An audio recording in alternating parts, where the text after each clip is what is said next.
您现在看到的这位正在大口大口抽烟，跟朋友一起聚会吃饭的人，名字叫做艾未未，大名鼎鼎啊，中国著名的反贼艺术家。艾未未大家都知道，2015年中共把他流亡到海外去了。他一开始在德国定居了几年，后来又到葡萄牙的乡下住了几年。那最近去年12月份，他带着他17岁的儿子回到北京去探亲去了。他妈妈今年已经93岁了啊。这个消息一传出来，在海外引起了蛮大的震动。为什么呢？两个方面。一个方面大家都知道，艾未未在出国之前那中共那是把他挂了号的，著名的反贼曾经还把他抓起来过关了81天。后来取保候审之后呢，那天天家里门口装着摄像头，然后呢走到哪警察有个跟着。最后2012年取保候审虽然结束了护照还不发给他，他不能让他出境后来在2015年发给他护照之后，艾未未第一时间买了一张机票跑到德国去了。然后他当时还说他说中国就是个不毛之地，再不回去了，那个地方全是一片烂屋那像这么挂了号的反贼你现在回到国内，而且他回国内探亲还之后又离开了吗？来去自由这很多人就不理解了。这是不是跟中共勾兑好了？是不是艾未未被中共收买了？你想想，艾未未这种反贼这个级别如果收买了，像馆长一样，那对中共的大外宣事业，那肯定也是很大的帮助因为海外很多人评价一个人是不是中共的大外宣，有一个非常重要的指标，说你能不能自由的回国。你要是能自由的回国，你就肯定是大外宣。如果你不能自由的回国，你可能就不是。你比如说李建芒，那李建芒，那因为他原先一直以为自己也不能回国呢，后来不是去年回国一次没事吗？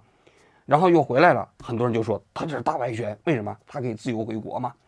这是一个方面另外一个方面呢，这艾未未回国他还发表了一些对中国的看法。这些看法对于很多海外反共的人听起来就很刺耳了你比如说，他说中国的行政效率高不得了他呢银行账户在海外这些年就可能就是冻结了他回去要重新激活。他说银行的人现场几分钟就给他办好了。他说这个行政效率不得了他说欧洲没法比欧洲他说他那些银行账户就经常给他冻结了，没什么解释他说你看不可同日而语。紧随其后他就讲，他说中国这个地方住起来人情味很浓。他说北京这个地方大家邻里之间儒家文化吗？他说他在德国住了10年，从来没有一个德国人邀请他到他们家去做客，内心很孤独很寂寞然后呢他又对这个外媒讲他说中国的老百姓很多方面跟中国政府的观点差不多。你比如说俄乌战争，你不要认为中国政府蒙蔽了老百姓老百姓也是这么认为的。还你比如说现在川普发起的贸易战吗？他说大多数中国的老百姓都认为川普是瞎搞瞎折腾，你这个不符合市场经济的原则，最后你要咎由自取，搬起石头砸自己的脚。然后呢他还讲到了，他说中国永远也不可能走向民主。为什么呢？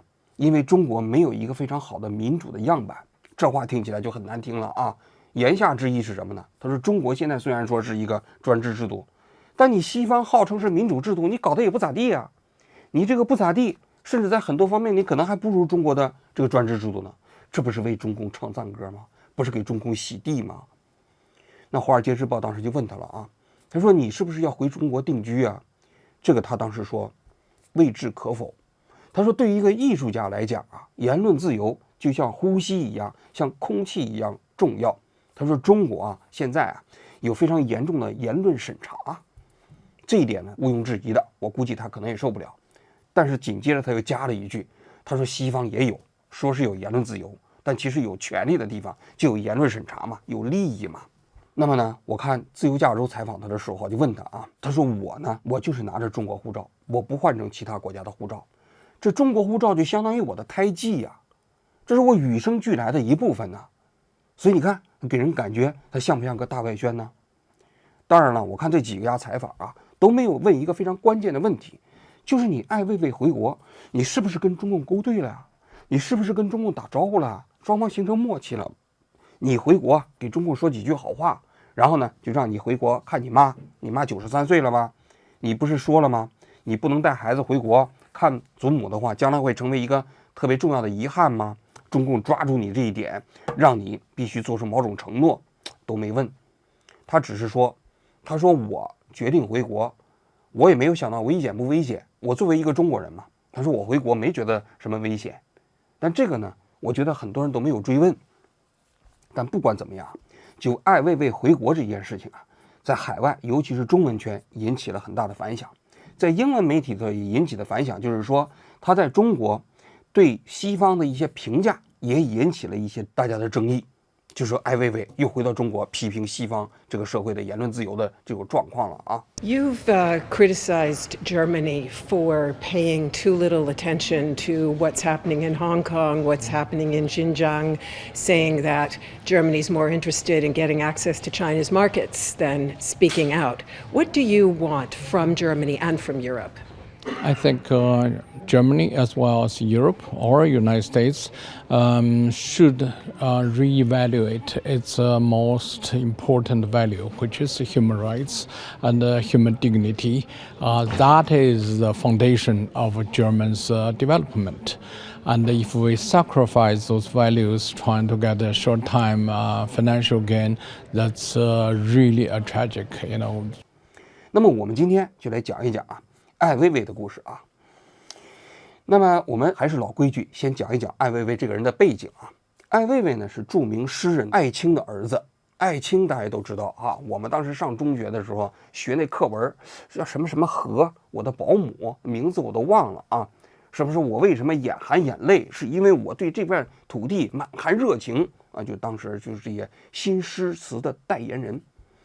这艾青呢，建国之后没多久呢就挨整了。这50年代的时候就把他流放到北大荒去了。艾未未就出生在北大荒，在北大荒呢，到不到2岁的时候，他们家就被流放到了新疆的石河子。据他自己写的回忆录里面讲他在石河子住了几年之后当时那些人就继续整他，连石河子这种地方都不让他住了，又给他们一家搞到一个更加偏远的地方。那个偏远的地方就是一个林场，然后他们家呢住在什么地方呢？住在地窝子里。他就在这样的一个环境里长大成人。后来文革结束之后呢，他爸呢就被调回到北京了。回到北京之后不久，艾未未呢因为比较小的时候就喜欢美术他就考上了北京电影学院。考上北京电影学院之后没多久1981年的时候，他就申请自费到美国留学。这在当年还是一个非常轰动的举动他还当时在那个回忆录里头讲，他说他当时美元很稀罕嘛，他拿了这个护照之后，到那个友谊商店还哪去换美元。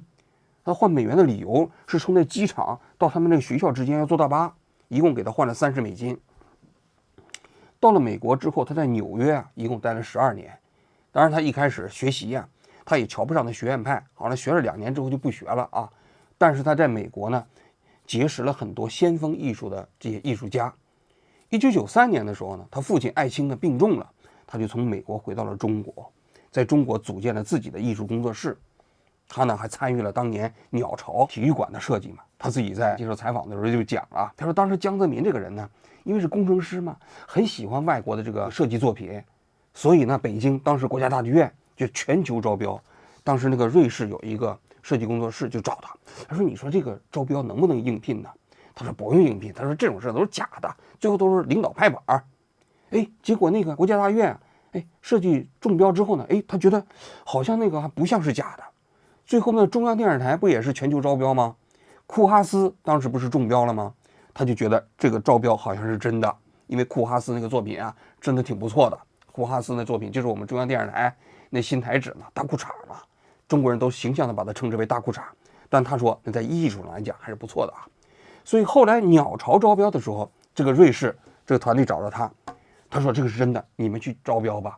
后来呢，他也加入到了这应聘的这个团队里头最后就赢得了鸟巢的这个设计方案。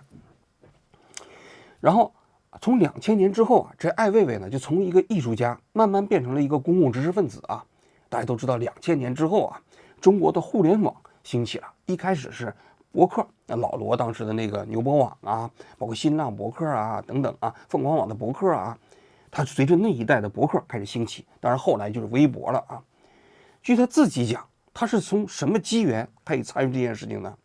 就是当年钟南山有一次在广东那边丢了一个笔记本的电脑，他说警察10几个小时就把这笔记本电脑给他找回来了。而就在那个时间啊，那不是有一个孙志刚大学生啊，就在广东那边收容劳教的那个收容遣送站里头被打死了吧？他就写了一篇文章，这篇文章好像就叫什么一个10几亿的电脑，还是一个没有办法治愈的脑袋，就类似这样的一个词啊。言下就之意啊，就是你钟南山这个电脑啊很重要，但是呢，人家孙志刚这样人家一个生命，你看就被给打死了。他彰显这种所谓的不平等啊，作为一个艺术家啊，有点愤世嫉俗。他真正在公共视野中间啊，引起大家广泛关注的呢，其实是汶川地震。汶川地震发生的第2天啊，他就带着自己的助手啊，就跑到了这个汶川地震的现场。他说他到了现场之后，就看到一个母亲呢，拿着自己孩子的一个文具盒，就站在那个地方，束手无策。就是那个学校整个的校舍都塌了嘛，自己的孩子没有了，被埋进去了。他当时特别受触动。应该说，汶川地震的时候啊，学生校舍问题啊，当时成为了公众热议的焦点。大家还记得北川中学吗？北川中学当时新建的校舍在中间，旁边一圈建的是20年前的校舍。结果呢，旁边的那20年前的校舍没事儿，中间刚刚建好的北川中学的校舍塌了，好多学生都被埋在里头给砸死了。结果呢，这个艾未未就觉得这件事情非常不应该。他说，一场地震死7、8万人，这件事情啊不正常。表面上看这是天灾，实际上是人祸。为什么呢？因为这里头有很多建筑，你肯定是不合格嘛，豆腐渣工程嘛。尤其是这里头有很多孩子被砸死，更加不能接受。当年我在中央电视台啊，汶川地震的时候，我们就在直播间啊。凡是涉及到孩子的，一开始我们还剪那个片子，说孩子啊、书包啊，然后被埋在那个废墟里的一只小手啊、铅笔盒啊。后来我还记得，我们孙玉正副台长冲到我们演播室里，赶紧把这个画面都给我拿掉。为什么拿掉？他当时说的理由就是说，涉及到孩子死亡不可以。其实真实的理由还在更后一层，就是公众当时特别关心这些孩子被砸死，但是宣传机构是禁止你关注，把这个焦点放在学校的校舍的质量上，放在孩子被砸死这个议题上的。艾未未当时啊就做了一件事情，我觉得挺了不起的，他就搞了一个公民调查，就是当时啊他想问这整个汶川地震过程中间到底死了多少孩子，他问有关部门呢，那有关部门就告诉他没有这个统计数字，如果有统计数字，这也是国家秘密，不能告诉你。但是他觉得这件事情应该让全体公民知道，所以他搞了一个公民调查，就号召大家把知道所有的死于汶川地震孩子的姓名告诉他，他开始统计。后来有很多家长啊，就把他自己孩子的姓名啊，当然都发给他。最后他一共统计的是5385人，他把这些孩子的姓名就写在了他北京那个工作室的墙上。最后他在国外还做了一个装置艺术嘛，有一年在德国搞一个展览，他用几千个书包堆了一面墙，都是孩子用过的书包，然后在这个一面墙的书包上写了汶川地震一位孩子失去生命的母亲的一句话。这句话写的是，他在这个世界上快乐地活了7年。这个艺术啊，当时在西方展览之后啊，引起了很多西方社会的震撼，当然了，也让中国政府非常难堪了。你想想，一场地震你死了5000多名孩子，那这在全世界范围内都是很难想象的。我们都知道，在日本最坚固的建筑一定是学校嘛，一定是中小学校嘛，所以避难所都设在学校嘛，所以你其他的楼倒了，这孩子的楼不会倒。但是在中国呢，其他的楼没倒，孩子的楼都先倒了，把孩子都给砸死了。所以你想，他做的这个事情啊，确实是非常有意义。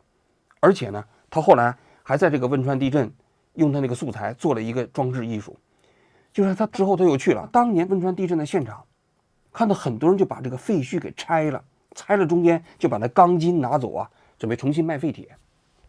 他就觉得就整个这个过程中间要被消失了，就是在人的记忆里头消失了。他于是买了200吨的这个钢筋运回到北京，然后这200吨的钢筋呢，他把它铝直了，然后呢把这铝直的这个钢筋做成一个装置的艺术，波浪形的，放在那个艺术展上，也很受震撼。所以艾未未啊，你想想他这些做法，那肯定中共当局是非常不喜欢的啊。当然不喜欢的内容还比较多，你比如说他很著名的竖中指，在天安门广场用一个中指对着那个天安门城楼，他竖了一个中指。竖中指什么意思？是吧？那肯定就是国骂，对不对？然后呢，天安门城楼是什么象征？权力嘛。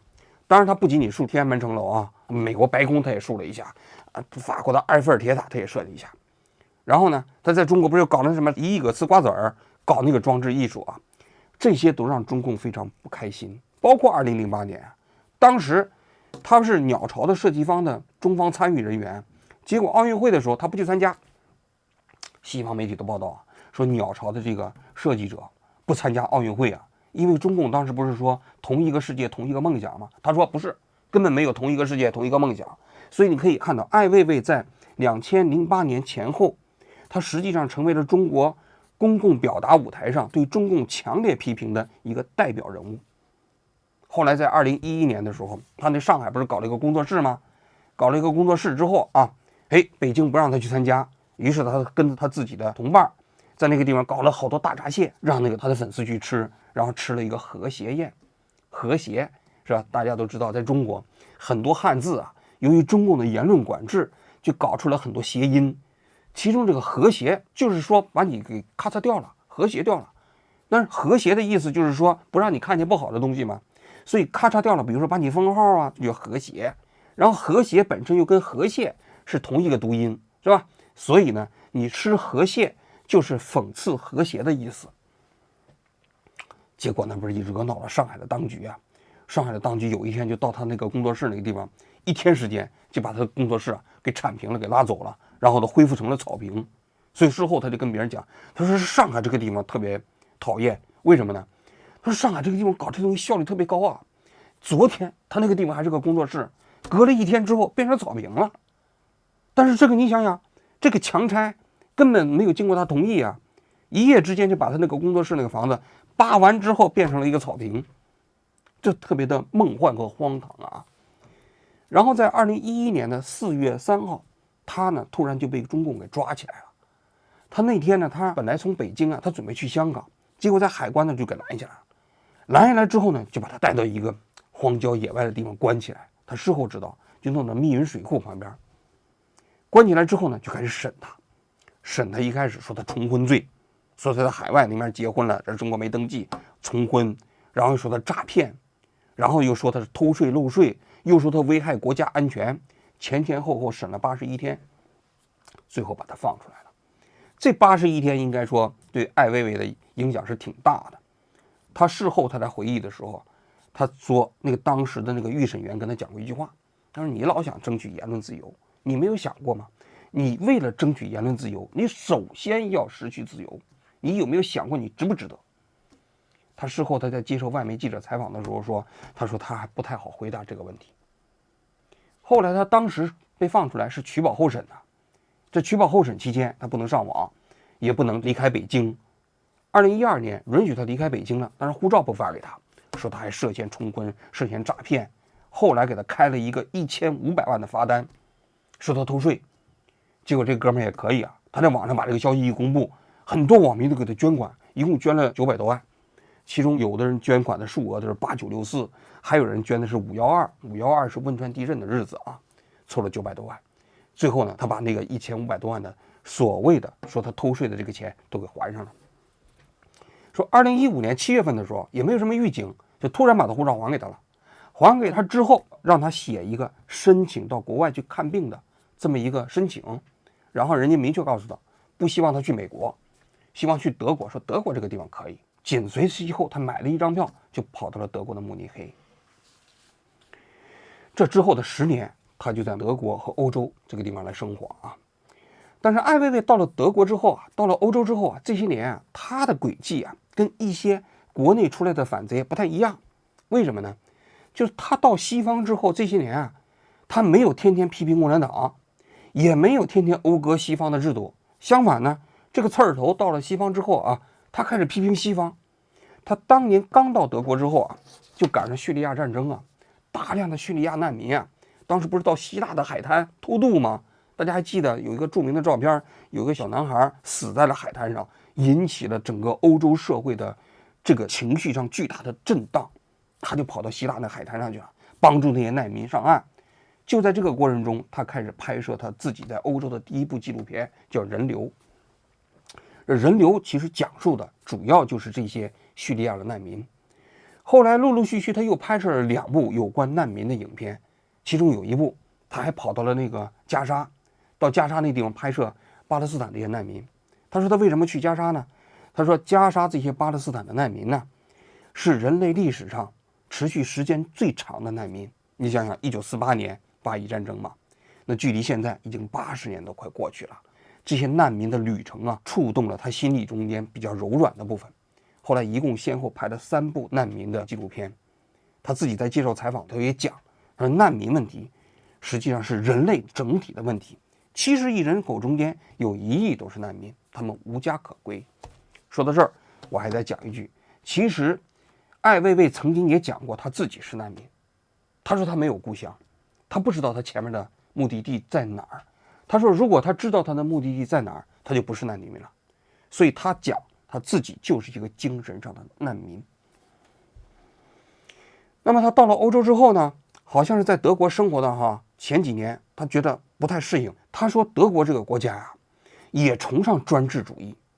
他到德国之后呢，也包括到欧洲之后啊，他对西方社会的批评大概经历这么3个阶段。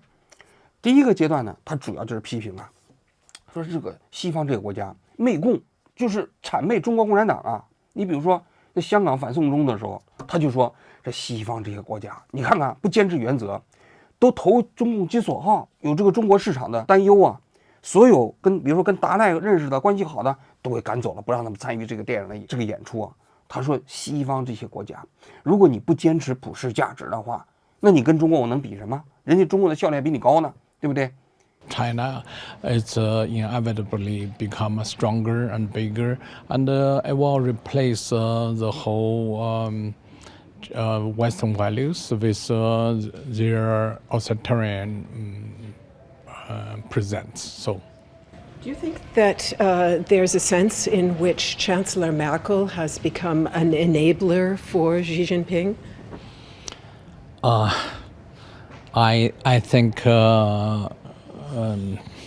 well, it's very hard to talk about the personal situation.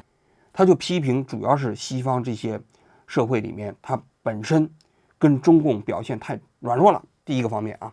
第二个方面，他说德国这个国家啊，他说好像是也歧视外国人，他自己有些亲身经历啊，比如说他在汽车里头坐出租车被人赶下去了，在超市里头，超市的收银员说他说他们拿税款养活他什么之类的，他跟那人争论。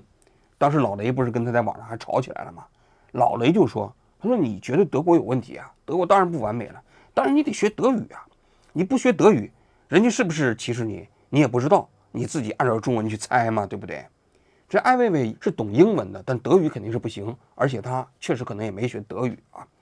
但是他这个时候呢，对德国社会的看法就发生了一些变化。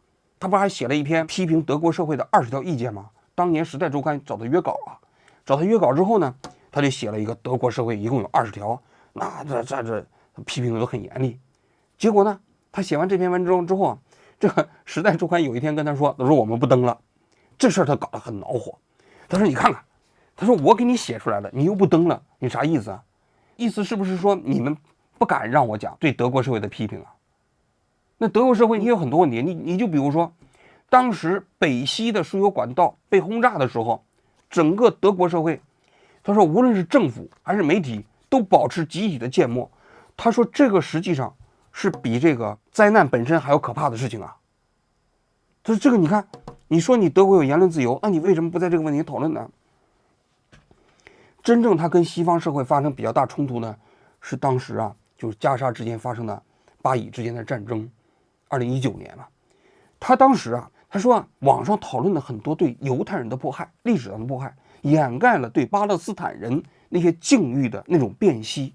言下之意就是历史上啊，你们这些欧洲的白人迫害过犹太人，没错，你天天讨论这个大屠杀啊、集中营啊，但是呢，这些叙事本身遮蔽了今天巴勒斯坦人在以色列的强权打击之下，他们所受的那些伤害，比如说流离失所啊、当难民啊，然后被以色列在加沙搞得非常惨呢。他比较同情这个巴勒斯坦的难民。然后他也讲了，他说你看纽约大学有2个教授，这2个教授不就是因为同情巴勒斯坦吗？结果就被解雇了。这哪是言论自由啊？这不就是说顺我者昌，逆我者嫖娼吗？对不对？这不跟中共一样吗？他当时就讲了，他说当时你这些对言论自由的控制，跟这个毛泽东文革搞的时候有过而不及，甚至比老毛的时候还要严重。他是在推特上讲的啊，但这话说出来那就比较严重了。很多媒体一报道啊，据他自己讲，他在英国伦敦搞的那个画展就被取消了，好几个那个画展都被取消了。然后后来不是他说他有一些纪录片，比如说拍摄这个香港的反送中运动的纪录片，叫《蟑螂》，他去香港采访的。他说当时一起跟他拍这个片子的人后来都被中共抓起来了，但是这部片子他想参加什么柏林电影节呀，参加什么电影节都被拒绝了，因为这些人都怕得罪中共。他说你瞧瞧，这叫什么言论自由？根本不是言论自由。你们其实这种所谓的表面看起来的言论自由，实际上是在利益也包括权力的控制之下的另外一种的对言论自由的控制，跟中共那个大同小异。所以你可以看到了吗？这个艾薇薇啊，他出国之前他批评中共，出国之后呢，他批评西方社会，哪儿都不太待见他。我看有一个记者啊，这2天呢发表了一个他采访艾薇薇的这么一个访谈录。他说他根据他采访艾薇薇的内容啊，他觉得艾薇薇的整个的价值观啊一以贯之，不太像他被中共收买了。因为他当年采访艾薇薇的时候，几年前艾薇薇就是这个调门，他没有因为当年中共把他驱逐出去了之后，他呢就天天骂中共。艾薇薇自己反复讲，他不希望自己成为一个被贴标签的人。他说他刚到西方社会的时候，西方社会给他贴了一个什么标签呢？你就是反共艺术家嘛。这个反共艺术家，大家采访你都希望听到你讲述的一个反共的叙事嘛。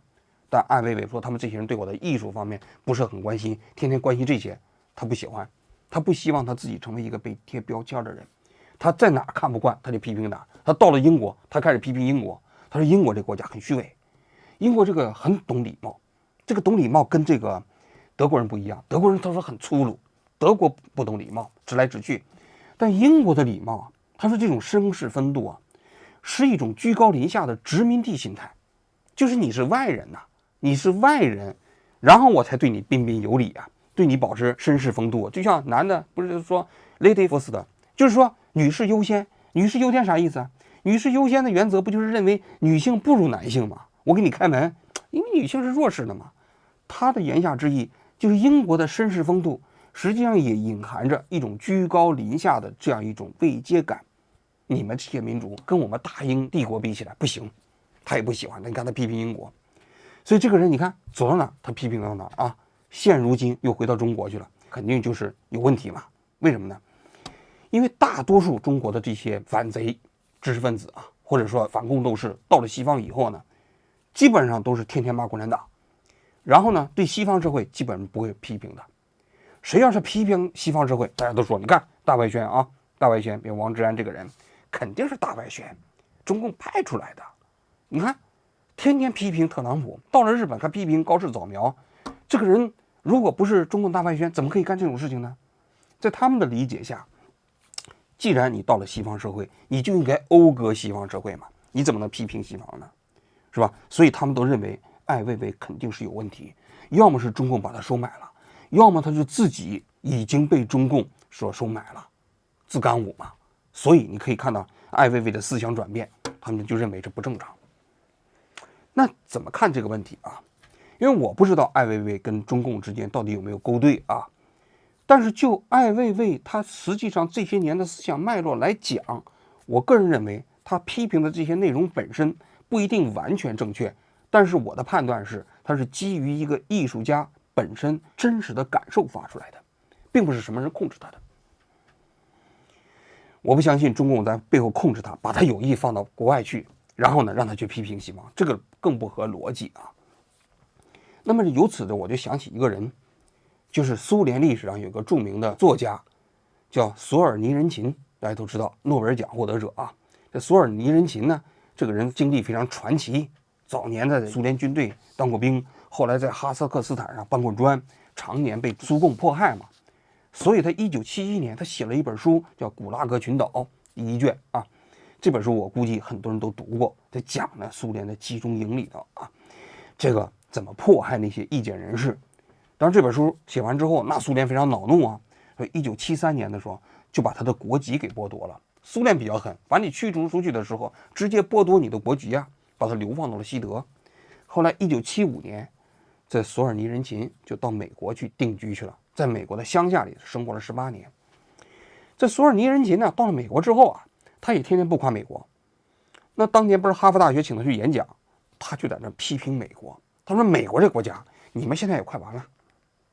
为什么呢？他说你们沉迷在那种所谓的物质消费主义里面，你们对这种普世价值的追求也都是假的，根本不是普世价值。你们对共产党所保持的那样一种绥靖政策，最终导致你们完全没有能力捍卫整个西方世界的价值观。言下之意就是美国你今天这个地位啊，根本不配做世界领袖。”批评的也非常刺耳，所以当时很多人也都看不惯这个索尔尼仁琴。然后后来呢，那不是苏联就倒台了吗？叶利钦就把他邀请回俄罗斯。他到了俄罗斯之后，他又接着批评叶利钦。他说叶利钦啊，是跟戈尔巴乔夫一样，是把苏联搞垮的罪人。因为这索尔尼仁琴还是一个大斯拉夫主义者，他认为这个苏共虽然不好，但是苏联还是应该存在。苏联这大斯拉夫民族啊，那好不容易打下的江山，最后呢，现在你四分五裂了。然后后来普京上台之后，他又批评普京，说普京对这个寡头经济啊大计不利。但是后来好像跟普京的关系不错啊。所以你看，索尔尼仁琴这个人呢，也是个杠头。他在苏联迫害他，他写这个《古拉格群岛》；到美国，他批评美国；回俄罗斯又批评俄罗斯。但实际上，我内心啊还是蛮佩服索尔尼仁琴这样的知识分子的。为什么呢？因为他实际上他追求的就是自己内心的独立啊。我并不选择立场啊。他在苏联，他批评苏联苏共；到了美国之后，他看不惯美国，他批评美国。那你说美国是一个尽善尽美的世界吗？肯定不能这么讲。美国人也批评美国，对不对？他也会跟着美国人，或者说独立于美国人之外批评美国。回到俄罗斯又批评俄罗斯。在我看来，这正是一个知识分子最宝贵的品德。知识分子啊，他最重要的品德从来不是讴歌，而是批评；从来不是赞美，而是像牛虻一样提醒这个社会到底出了什么问题。我不知道艾未未是不是像索尔尼仁琴一样啊，但是呢，我个人觉得，就他今天所呈现出来的这种状态、这种样貌，本身呢，其实跟当年的索尔尼仁琴呢有几分相似。我自己也希望中国实际上有许许多多像索尔尼仁琴这样的知识分子，他们或许不喜欢中共，但是到西方仍然能够保持自己的独立性，然后这种独立性呢，面对西方社会的问题呢，他也可以秉笔直书，直抒胸臆。那这才表现出中国知识分子的风骨啊，才能体现中国知识分子的能力和水平啊。当然，最后还要讲一点，我觉得中共不管出于什么原因啊，能够让艾未未回到中国这件事情啊，我觉得还是要给中共点个赞的。艾未未这样的人呢，他实际上你看，你让他回国了，回国之后呢，他看到今天中国的发展变化，他不是还称赞中共现在你的行政效率高吗？如果你不让他回国呢，你不让他回国之后，他天天可能他还会批评你。所以中共经常说接触比不接触好，比如说海峡两岸，民进党他还邀请民进党的人，只要认同9·2共识，就到大陆谈判都愿意呢。你想想，中共的这些所谓的意见人士、反对派人士，难道比搞台独的民进党还要可恶吗？不至于嘛，对吧？包括跟美国，中共不也经常讲了吗？一个太平洋可以装下中美2个国家。那我估计他背底下那对川普恨得咬牙切齿，他表面上还是风度翩翩的，还邀请川普到中国去访问呢。那么这些国内的曾经的反对人士邀请他们回国，然后还可以自由的往来，对中共实际上只有好处没有坏处。所以你可以看到艾未未这次回国之后，说了一些对中国他不错的话，很多人就受不了了嘛，在海外嘛。那这个效应实际上对中国是有利的，只不过我个人认为啊，这个范围应该扩大一点。大家还记得我去年去巴黎去采访这个严家琪、万润南，他们终其一生都没有回到中国，非常非常遗憾，而且他们都流露出来非常想回中国的那样一种念想，只不过不被允许，或者说他们回国，万润南给我讲了，必须要做出某种承诺，要写保证书，他不愿意。其实像万润南、像严家琪这种人，你就算不让他写保证书，你让他回国，在我看来，对中共也只有好处没有坏处。一方面，这些人都已经风烛残年了，80多岁的老人了，如果能回到自己的故国，对他们自己的心灵上是一个非常重要的慰藉。另外一方面，不也体现你们中共这样的一种博大的胸怀，是吧？宽广的包容心吗？是吧？所以我们也希望中共能干脆宣布一下，就是这些所有的海外的，包括王丹呐、沃尔凯西通通欢迎他们回去。我觉得这个呢，实际上才是特别高的一步棋呀。好了，我今天就讲到这里，谢谢各位。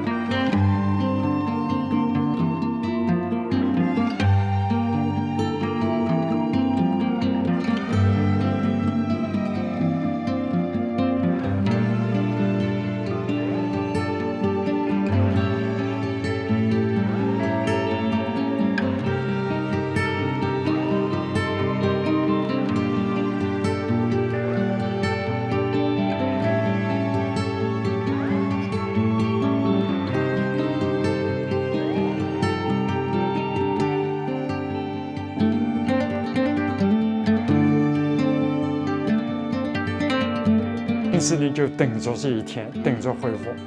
他现在活着没有别的目标了，这个目标就希望能够听到，在中国说，60说出来了，他什么都不要，他就等着这一天。只要这一天到来的时候，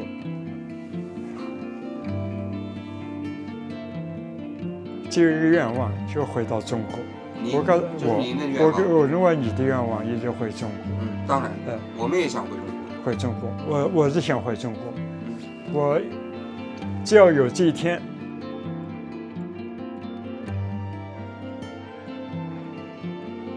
请达赖喇嘛流亡60年了，回到中国，改善天安门母亲的待遇，至少不要监禁他们了，让他们发脾气没有关系的，他们很难受啊，他们可怜得很啊，让他们呼口气。他们要开会，他们愿意骂人，让他们骂了，骂人有什么关系啊？好多人都不在。他们太难受了。这个达赖喇嘛让他回去，西藏人都高兴。他是西藏的中国的一部分，他讲了好多次，还要骂他藏多。西藏的中国的一部分，他讲了很多次了，你管他讲什么话呢？包括很多人没见到父母的人，让他回去，宽宏大量，所以以待谈。